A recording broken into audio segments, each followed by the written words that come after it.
यह कहानी उन चार दोस्तों की है जिसके साथ कुछ ऐसी घटना घटी कि जिसे उनका पूरा जीवन ही बदल गया। आइए जानते हैं कि ऐसा क्या हुआ था।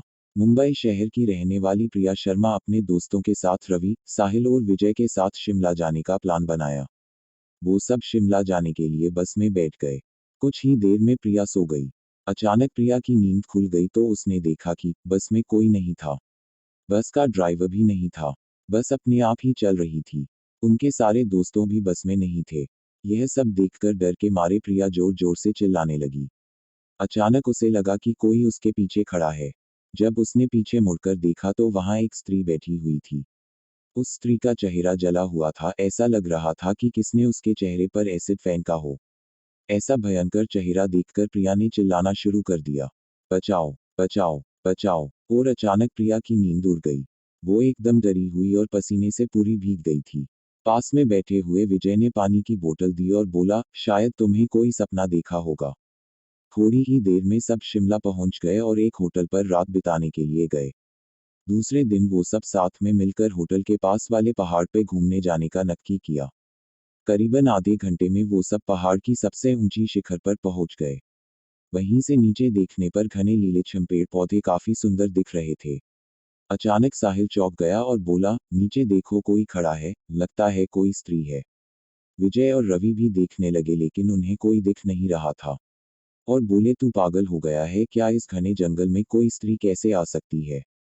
तुम्हें शायद कोई भ्रम हुआ होगा। उसके बाद वह सब खुली जगह पर चले गए। रात होने वाली थी इसलिए वह सब ने पहाड़ पर ही रुकने का निर्णय किया। इसलिए उन सब ने वहां पर ही तंबू लगाया और खाने पीने के लिए सामान बाहर निकाला। प्रिया की बैग तंबू के बाहर थी इसलिए वह लेने के लिए बाहर गई तो वहां पर उसे किसी की आवाज सुनाई दी।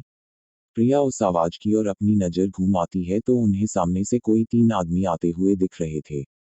उनके हाथ में धारदार हथियार देखकर प्रिया डर जाती है और दौड़ के तंबू के अंदर आ जाती है।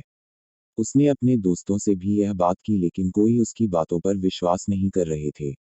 प्रिया चिल्लाकर बोली, आप सब पागल हो गए हो क्या। कोई भी मेरी बातों पर भरोसा नहीं कर रहा है, चलिए मेरे साथ बाहर, मैं आपको बताती हूँ।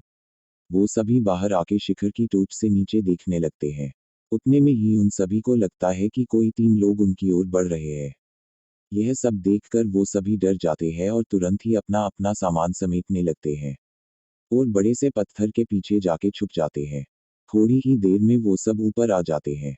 प्रिया देख रही है कि उनके हाथ पैर और सिर आम आदमी जैसे बिल्कुल नहीं थे। वो सब एक जगह पे बैठ जाते हैं और कुछ तांत्रिक विद्या शुरू करते हैं। उनमें से एक आदमी अपनी हाथों की उंगली को काट देता है, लेकिन अंधेरे की वजह से उन्हें कुछ भी ठीक से दिखाई नहीं देता है। अचानक उन चारों ने देखा कि एक औरत उन आदमियों के बीच में आके लेट जाती है। कोई नहीं जानता कि आखिर वो औरत वहां पे पहुंची कैसे। प्रिया ने कहा, मुझे कुछ समझ नहीं आ रहा है, आखिर यह सब हो क्या रहा है। मुझे बहुत ही डर लग रहा है। एक के बाद एक वो तीनों उस औरत को सूंघने लगे। वहीं पे अचानक उस औरत ने अपनी उंगली उठाई और हमारी तरफ इशारा करने लगी। हम सब डर गई। वो तीनों उस औरत को छोड़कर हमारी ओर बढ़ने लगे। हम सब पहाड़ी से नीचे होटल की ओर दौड़ने लगे। हमारी आवाज सुनकर वो तीनों हमारी ओर दौड़ने लगे। प्रिया और साहिल सबसे आगे थे और विजय और रवि उनके पीछे दौड़ रहे थे। प्रिया और साहिल होटल तक पहुंच गए लेकिन रवि और विजय का कोई पता नहीं चल रहा था। हमने होटल वालों से उनके बारे में सभी बातें की तो उन लोगों ने कहा कि उस पहाड़ पे कोई नहीं जाता है, वो पहाड़ शापित है, जो भी वहां जाता है वो कभी वापस नहीं आता है। आपकी किस्मत अच्छी थी कि आप अभी जिंदा है। लेकिन हमारे दोस्त रवि और विजय कभी भी वापस लौट के नहीं आए। हमने उन्हें ढूंढने का बहुत ही कोशिश की, पुलिस कंप्लेन भी करवाई लेकिन कोई फर्क नहीं पड़ा। दोस्तों, अगर आपको मेरी यह कहानी शिमला के शापित पहाड़ real ghost story in Hindi पसंद आई हो तो शेयर जरूर करना।